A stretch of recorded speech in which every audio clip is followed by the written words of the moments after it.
Hi everyone, welcome back to the channel. My name is Nat Gamiko, and welcome back to Our World Is Ended.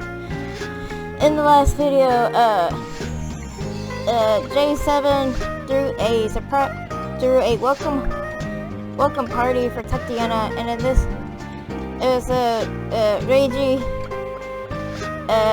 walked Yuno home while carrying Asano-san. So let's get to it. The room was actually two adjoining rooms, but they're still very small. Yuno-san spreads out a futon on the room deeper inside and put Asano-san down on it. Reiji君、ありがとう。晴れたでしょ？座って座って。Urged by her, I sit down on a floor cushion in the front room. Yuno fans me for a bit. It's night, so it feels way colder than it did that time she fanned me in midday. Now that I think about it, this is quite the situation. I mean, I'm in Yuno-san's room, and we're the only ones here. Of course, this is Asano-san's room too, but she's sleeping behind me. But I choose to ignore that. The mood is much better this way. Sorry, Asano-san. レイジ君、喉乾いちゃってるよね。待っててね。今何か用意するから。Yuno-san stands up and goes to the kitchen. I thought she'd give me barley tea or iced coffee or something like this, but I guess I forgot this is Yuno-san we're talking about. She proudly brings a shaved ice machine just like the one in J7's office. She takes some ice from the fridge, puts it in, and starts spinning the handle. This doesn't fit the mood I imagined, but it's very like Yuno-san. It brings a smile to my face. While waiting for the shaved ice to finish, I casually look around the room. It's unexpectedly tidy. From what I saw at Asano-san's table, she's good at making messes, but bad at cleaning them up. Due to that, it's safe to assume that Yuno-san is the one in charge of the chores. But even if you ignore the fact that it's well maintained, there's not all that much stuff in it. I guess they mostly left their stuff at their parents' home and live here with just the bare necessities. Suddenly a certain object catches my eye. There's a small altar in the shelf. It looks like Yuno-san herself made it. And there are two memorial tablets inside. Wait, memorial tablets? There was a photo too. It displayed young Asano-san and Yuno-san along with a man and a woman. As I become bewildered, Yuno-san brings me the completed shaved ice. The large portion of shaved ice is covered in red and green syrup, a unique mix. もちろんシロップはユーノのスペシャルブレンドだよ。イチゴとメロンの割合が3対3。これ内緒だからね。A ratio of 3/3 is the same as 1/1. I say that out loud, but I find myself unable to. Yuno-san probably likes presenting it this way, and I'm more concerned about something else. レイジ君、どうしたの？ Looks like she noticed that I'm fidgeting. I'm not sure if I should ask her about the tablets, so I'll talk about something else instead.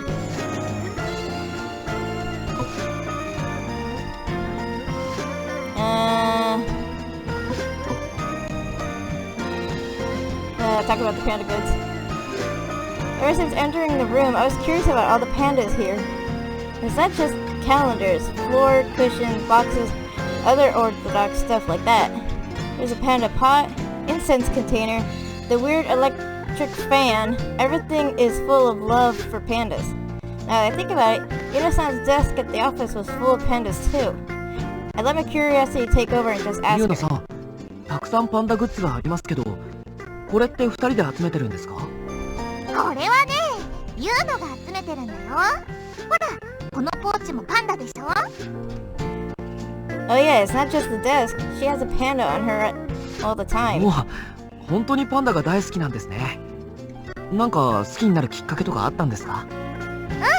ユーノが小さい頃、家族みんなで動物園に行ったんだけど、その時に見たパンダがとっても可愛かったんだよね。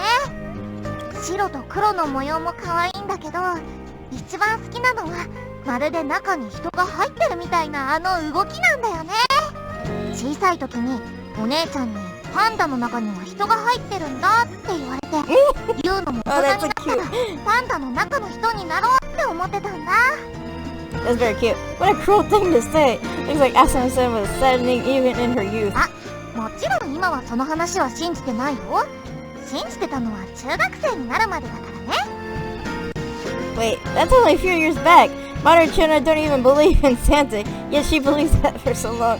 Her heads are Airheads like her are hard to come それ by. からはパンダの中の人になれないならせめてパンダと一緒に暮らしたいなってパンダグッズを見つけると連れてきちゃうんだ。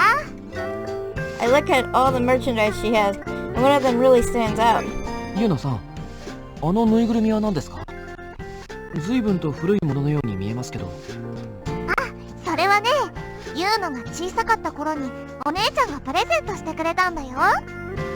へえ、浅野さんのプレゼントなんですか。 I can't really say it out loud, but it doesn't look that そう good. だよ。昔ね、お姉ちゃんと一緒に街にお出かけしたの。その時たまたま見かけたパンダのぬいぐるみがとっても可愛くて、ユーノすっごく欲しくなっちゃったんだ。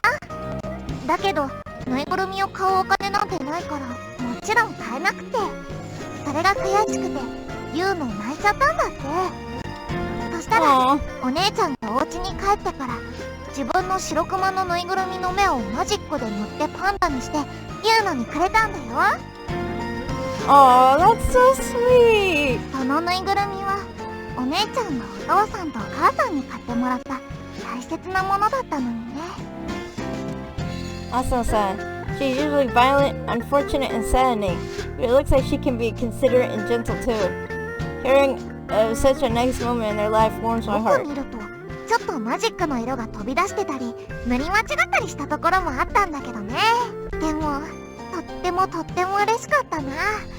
ユーノの一番の宝物なんだ。 Looks like Asano-san's saddening side never went anywhere. そうだったんですか。じゃああのパンダはユーノさんと浅野さんの大切な思い出のパンダなんですね。そうだよ。その頃にはもう新しいお家に行った後でとっても心細かったから本当に嬉しかったな。 New home. Her mention of her parents got me curious, but I couldn't bring myself to ask about them. I never heard them saying anything about their family. It doesn't look like they live with their parents here in this place. The memorial tablets on the shelf probably meant exactly what I think they did. Yuno-san realizes I'm looking at the altar. あれはね、ユーノたちのお父さんとお母さんだよ。もうずっと前に死んじゃったんだ。交通事故でね。ユーノが小学校2年生の時だったかな。 Oh, that is so sad. The heaviness of the subject makes me fall silent. それから先は大変だったんだ。お姉ちゃんと2人で親戚の家に引き取られたんだけどね。そこあんましいいお家じゃなかったの。それでね、お姉ちゃんが高校を卒業してすぐに就職してユーノを連れてそのお家を出たんだ。それからはずっと2人で一緒。 Okay, there, I fixed the audio.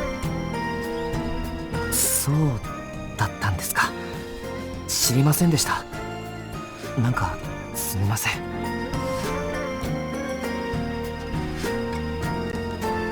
あれれ、どうしてレイジ君が謝るの？ She looks generally confused. I'm apologizing for my own insolent thoughts at the prospect of coming here to her place. Not like I can say that to い her. え、なんとなく。 I don't give her a proper answer, but she doesn't fret the little things. She just forgets my inappropriate お apology. 姉ちゃんってすごいんだよ。骨も学歴もないのに一発で就職を決めちゃったんだから。なるほど。それでジャッジメント7に入ったんですね。ああ、それは違うんだ。お姉ちゃんが最初に入った会社はジャッジメント7じゃないんだよ。なんて名前だったか忘れちゃったけど、やっぱり音楽を作る会社だったんだ。でもね、エッチな上司の人がいてお姉ちゃんにセクハラしてたの。 That man must have had a death wish. それで会社を辞めたんですか？レイジ君、お姉ちゃんはそんな泣き寝入りするような弱い女の子じゃないんだよ。 Yuno-san suddenly looks proud for some そ reason. の上司さんをね、シンセサイザーで思いっきり叩きのめしたんだから。まあ Like そ a のせい bird. でクビになっちゃったんだけど。 Retaliation seems like a very Asano-san thing to do in that situation.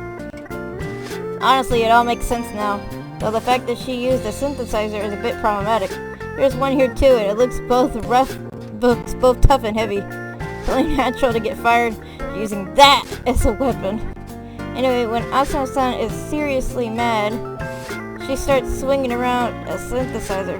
I gotta keep that in mind if I want to keep working with J7. 最初の会社をクビになっちゃったお姉ちゃんはね、生活費を稼ぐためにバイトをしながら浅草の駅前で路上ライブを始めたんだ。演奏だけってことないですよね。歌も歌っちゃったんですか？うん、歌も歌っちゃったんだ。Yuno-san nods. Asano-san still isn't aware of it, but she's tragically tone deaf. Her singing isn't just bad, it actually has the power to irritate people.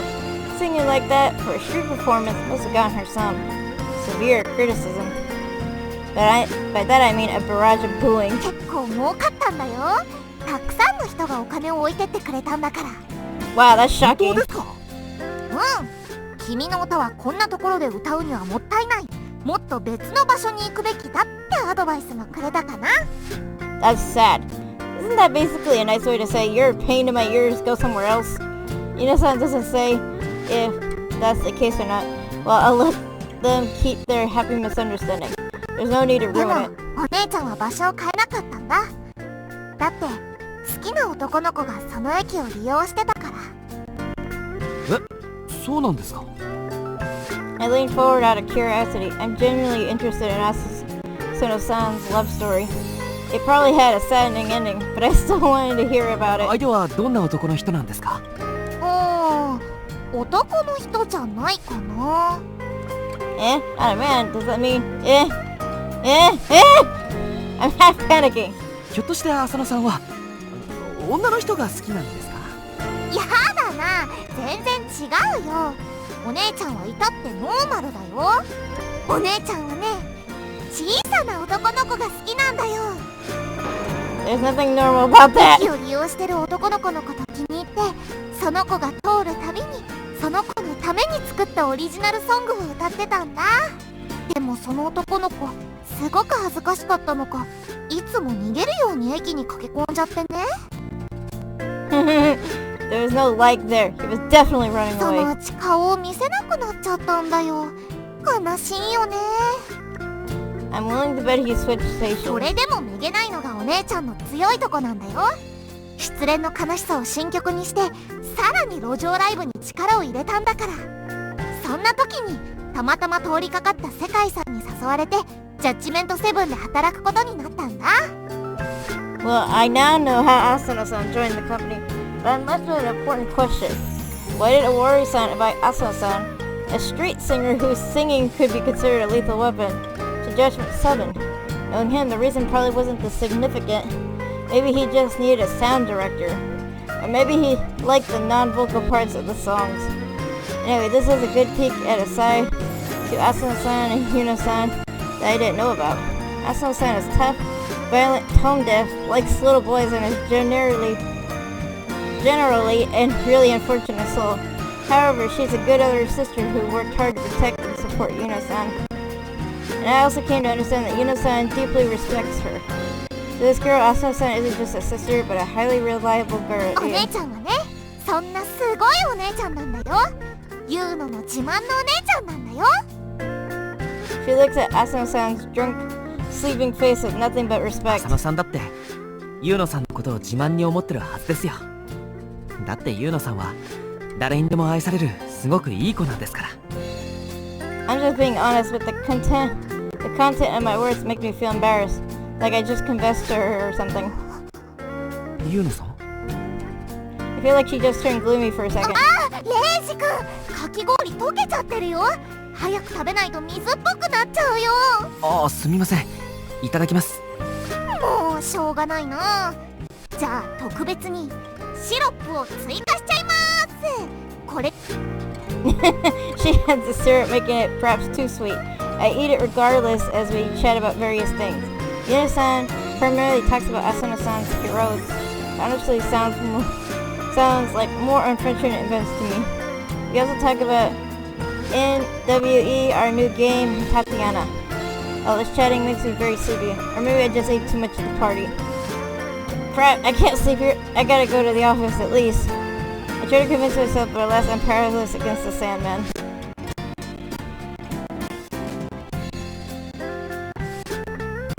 ったのか。レイジ君、お疲れ様。それから今日はありがとうね。レイジ君、ユーノはね、レイジ君が思ってるほどいい子なんかじゃないんだよ。レイジ君が本当のユーノのことを知ったら嫌いになっちゃうかな。Oh, Yuno-san. I vaguely hear Yuno-san say something, but I can't tell if it's real or not. Asano-san in Yuno's room. 7:01 a.m.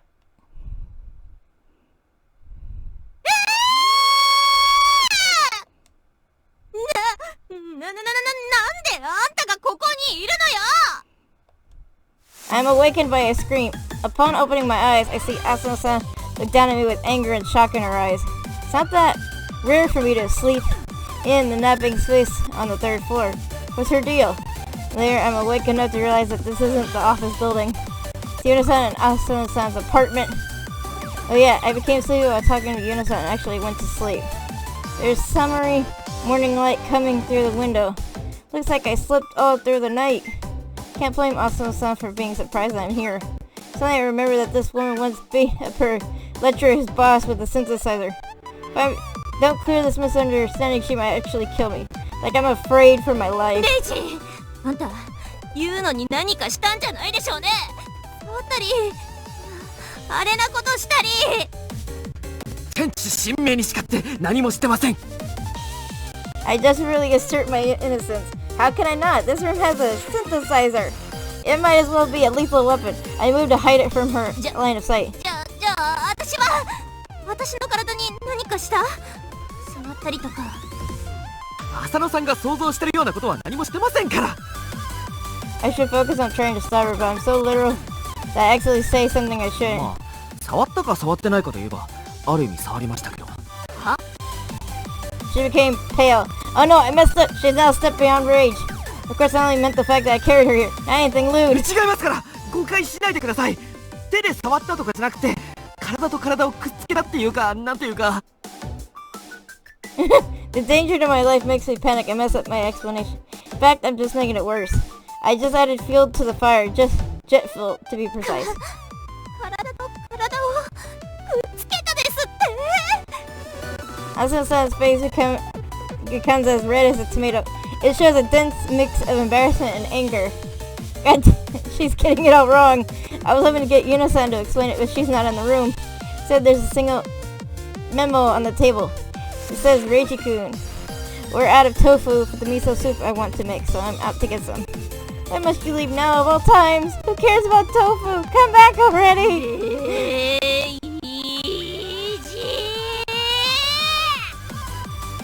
Asano-san picks up the vacuum cleaner at the edge of the room. She's clearly intends to throw it at me. I scream and start running around the room. 待てレイジ、待ちなさい。乙女の純血を怪我した罪、死をもって償え。 Vacuum cleaner in hand, she chases after me. I'm actually experiencing something I never thought I 怪 would. 我してません。怪我してませんから。 As we run around, Yuno-san returns. ただいま。コンビニって便利だよね。朝も夜もやってるし、お豆腐だってちゃんとあるし。 Yuno-san looks at us, thoroughly お confused. 姉ちゃん、レイジ君、朝から元気だね。でも下の階から苦情が来ちゃうから、追いかけっこなら外でやってね。違うんです。ユーノさん、昨晩のこと浅野さんにちゃんと説明してください。 My shout echoes throughout the room. なるほどね。パーティーで酔いつぶれた私を尾張の指示であんたがここまで背負ってきたのね。で、ユーノと話をしてるうちにここで眠ってしまった。そういうわけね。はい、その通りです。 I nod intensively. Yuno-san's explanation made all her suspicions disperse. The vacuum cleaner that threatened my life is now back where it was too. だったら最初からそう言いなさいよね。もう少しで前科者になるとこだったじゃない。You're the one who didn't listen to me properly! I almost said that out loud. I'm kind of guilty too. I panicked and fueled her misunderstanding. 本当すみませんでした。 Instead, I just apologized. それに、たとえ疲れてたとしたって、女の子2人暮らしの家で眠るなんて男として問題だから。ユーノももし次こんなことがあったらタクシー呼んででもいいから力ずくで追い出しなさい。でもレイジ君なら大丈夫だよ。甘いのよ。こんなやつでもれっきとした男、しかもあの変態の手先なんだから。はーい、分かったよ。じゃあユーの朝ごはん作るね。レイジ君も食べていくでしょ。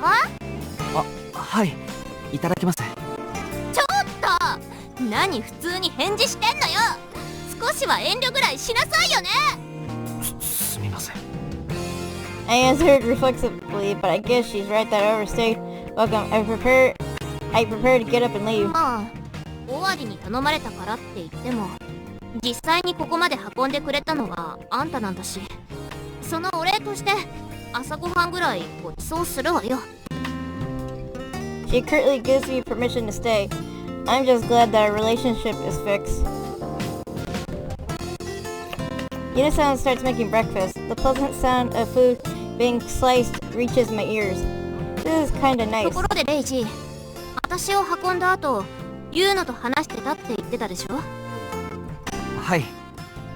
でも口説こうとかそんなんじゃありませんから。誰もそんな心配してないわよ。あんたにそんな度胸があるとは思わないしね。聞いたんでしょ、その私たちの両親のこととか。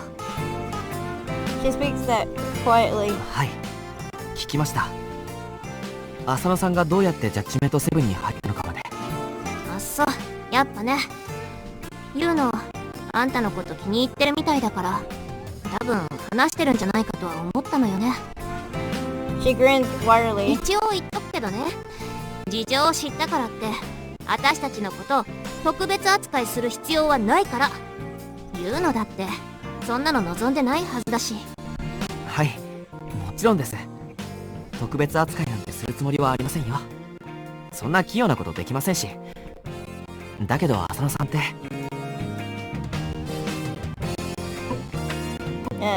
You're a kind sister. 優しいお姉さんなんですね。優しい？私が？別に姉として当然のことをしたまで妹を気遣うのは姉の務めじゃない。 She lightly panics. それはそうかもしれませんが、でも浅野さんはいつだってユーノさんのことを考えて行動してるじゃないですか。高校を出てすぐに就職したのだってユーノさんと2人で暮らすためですよね。自分のことよりもユーノさんを優先してるじゃないですか。すごく優しいいいお姉さんです。少なくとも僕はそう思います。 I might be saying more than I should be, considering how little I still know about the Hayashi family. Even so, I still wanted to tell her what I think about what I know so far. It's not the special treatment she mentioned, but just a little something I wanted to say because she's special. Asano-san looks at me, her eyes open wide, then hangs her head and falls silent. I guess I actually did go too far. 浅野さん、すみません。出過ぎたことを言いました。Asano-san then raises her head and shakes 違 it. うの。その今まで優しいとかいいお姉さんとかそんなこと言われたことなかったからびっくりして。だってあんたも知ってるでしょ、私ってばガサツだしすぐ物を壊すし、ユーノの方がしっかりしてるし、これじゃどっちが姉かわからないっていうか。 Yeah, that's kind of true though. そうですね。僕も今までそういう風に思ってたところはあります。やっぱそうよね。でも昨日ユーノさんの話を聞いて考えが変わりました。浅野さんはユーノさんを守るとっても優しいお姉さんですよ。 Aww. 何よ、面と向かっておかしなこと言わないでよね。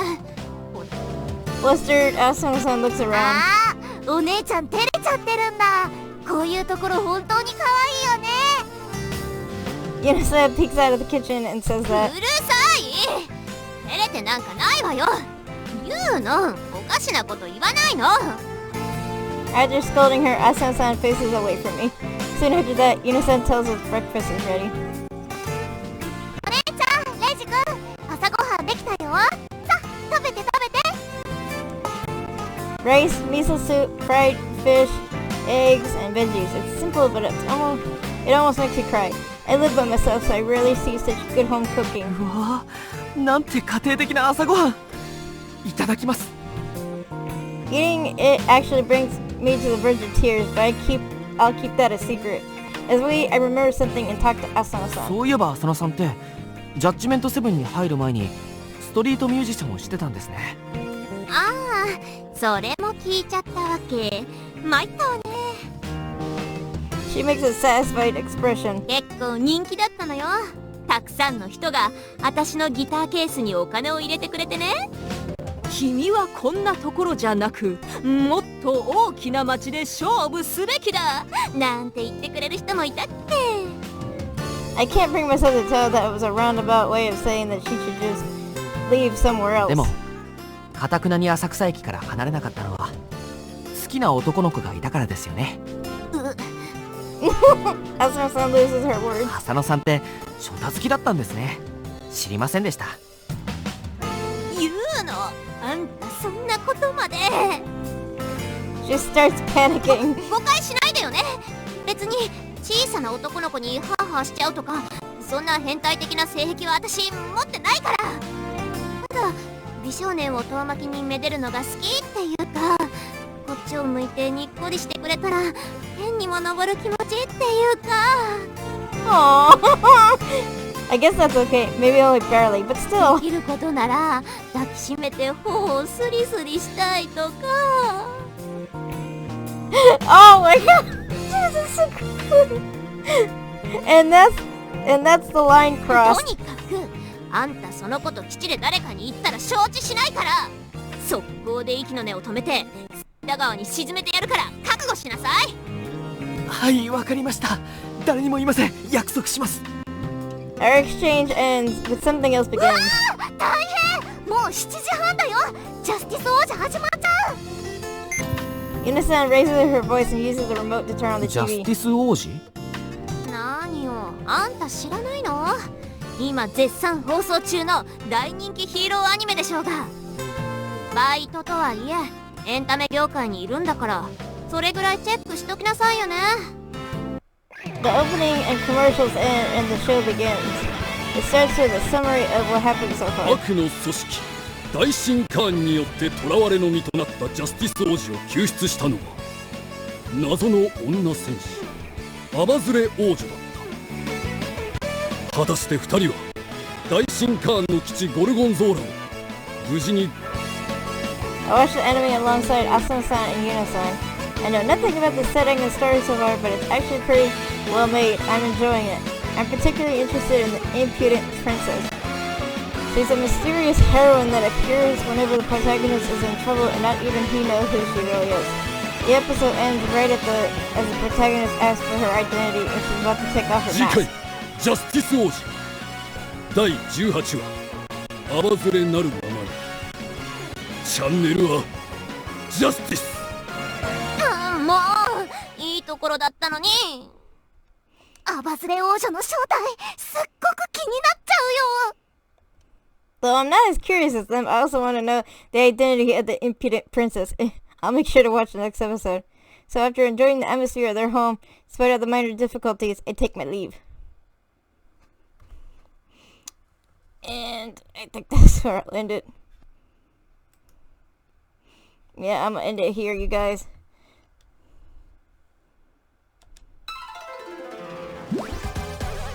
I'll see you guys next time. Bye-bye.